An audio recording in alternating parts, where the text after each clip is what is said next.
Well, hey YouTube, and welcome back once again to HDR Adventures. I am your host HDR, and I'm out here today to take the Himalayan on a test run to see, can it be ran on a highway?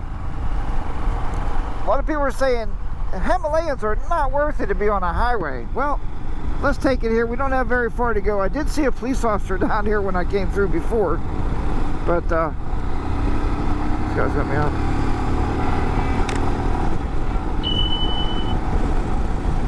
Alright, so let's see if it can make it here and hang on the highway.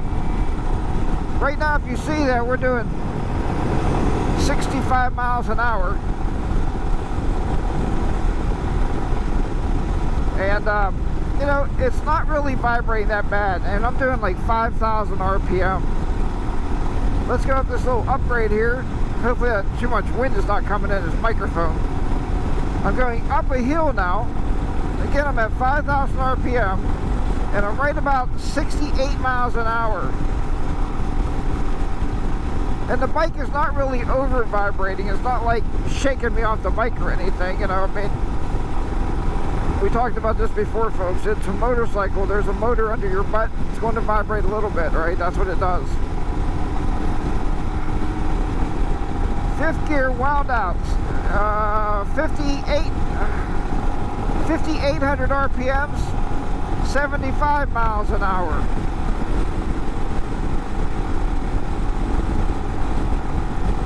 $6,000 RPM, 78 miles an hour. Is it capable to pass the car? Not going up a hill? Maybe not. Maybe I'll do it anyway. Just getting this lane here to see where we're at. That's about it. You'll get about 75 out of this motorcycle on the highway. So you can get 80 with a good downhill breeze, but well, let's see here. We get why hit 80 right here. Look at this here.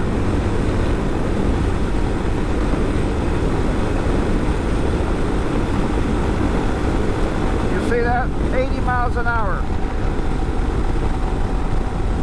And that's maxing, that's redlining, like 6,000 RPM, 6,500 RPM is a redline for this motorcycle, so that was redlining, so I would not suggest you do that.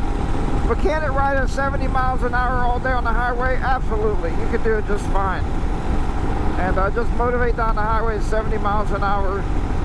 Most speed limits where we live, honestly, most of the speed limits here are like 55 or 60, so you know, even if we take this down to 60, let's take it down a little bit here to 60 now. Let's take it down to 60 miles an hour. So there's highway speed, 60 miles an hour, and I'm doing 4,500 RPM. So, and it's not shaking at all, right? There's no shaking on, no vibration. You know, even though I was told the other day this is called a one-lunger. I told Miss Sazor, I said, it's called a one-lunger. And she said, what? And I said, it's only got one cylinder, so they call that one lung on an engine. So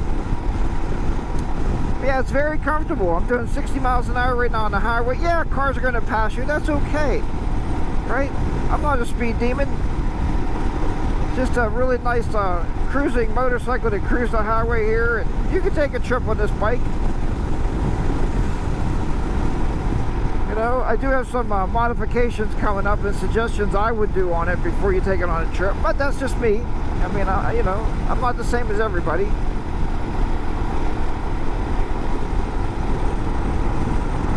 And there's a lot of stuff you could do to these motorcycles. You know, you could do like a stage 1 upgrade. You could do a big bore kit on it. And I don't know. I don't know my feelings on that.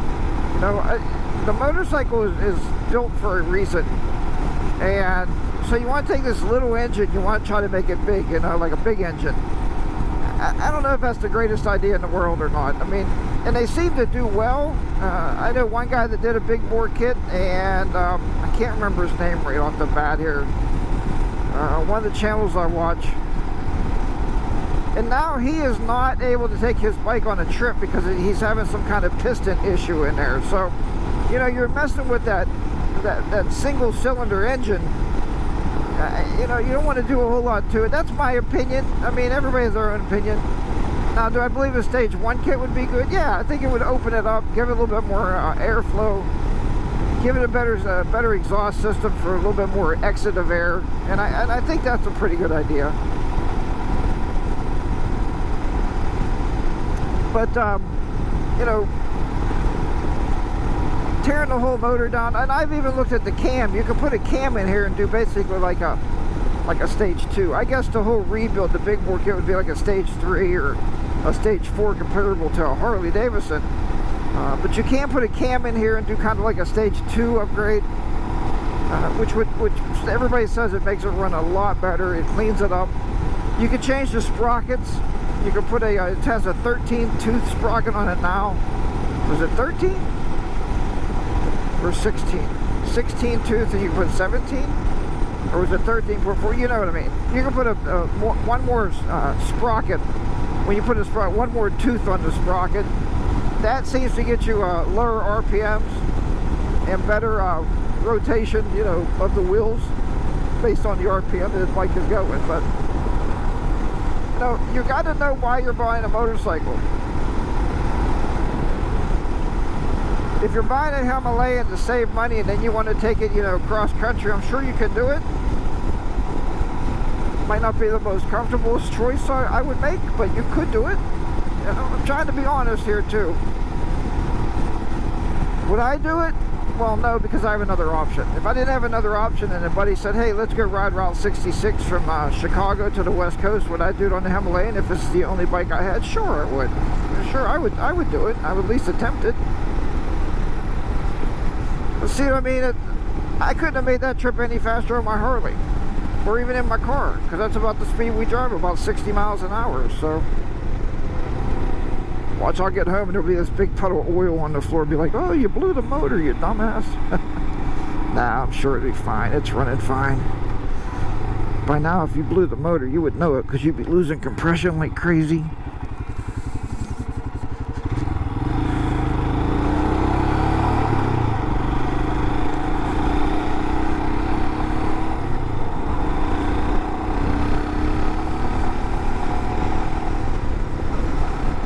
Kind of getting used to those non-canceling turn signals too. I'm learning where the click points are to shut it off.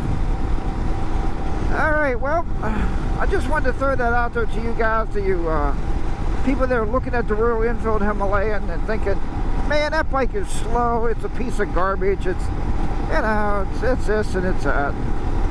You know, I can tell you one thing. I made a video a while back saying that, you know, low price doesn't actually mean cheap. And you know, can there be better build quality of this bike? Sure, there could be, man. Walk around any Royal Enfield, look at the welds. You would swear that like a third grader maybe welded them up, or a fourth grader, you know, in grade school welded the welds. But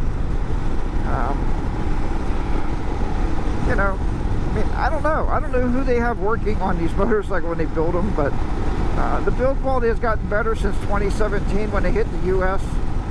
And they're getting better and better every year. So, but you know, go out and take one for a test drive if you're thinking of it. And I already had a few of you comments saying, you know, you're going out and you're already going to buy one, and man, congratulations, you're going to love the Himalayan. It's just it's a cool motorcycle. Does it have its quirks? Yeah, it does. It has its little quirks. You know, mine is still the cold start quirk. I mean, and a lot of people said I never had that issue. The people that never had that issue are from overseas. They don't have all the pollution control stuff that this bike has on. So I'm thinking about buying the Delete kit, taking all that pollution control stuff off the bike. I think that might solve my issues with the cold starting, you know. But other than that, once it fires up, once it's warm, it's fine. You know, it'll fire right over anywhere you go. So all right, well, thanks for watching this edition of the Himalayan on the highway. Maybe that's what I'll call this one. You know, Royal Enfield Himalayan on the highway, just to show you that it can do it. Very capable. I mean, even right now I'm doing 58 miles an hour, and I'm just cruising down this road here going home, and it runs fine. You know, fifth gear, just cruising along, no cares in the world. So all right, well, If you clicked on this video because you like the Himalayan, then by all means, click on that subscribe button. If you're one of my folks here and you're riding a Harley-Davidson, you're like, man, I just don't know if I could ever buy one of them other kind of motorcycles. I suggest you go and take a test ride and see what you think about them. You know, all of them. Honda, Yamaha, Kawasaki, Suzuki, Can-Am, Spider. Go test them all, man. See what you think. You know, you might just fall in love with another model or another brand. I mean, I still love my Harley-Davidson motorcycles, but I'm learning that there's other options out there that I can have just as much fun on. So until next time, everyone, remember always ride your own ride. Be safe out there. HDR be down and out in the beautiful southwestern Pennsylvania. I'll talk to you next time. Bye bye for now.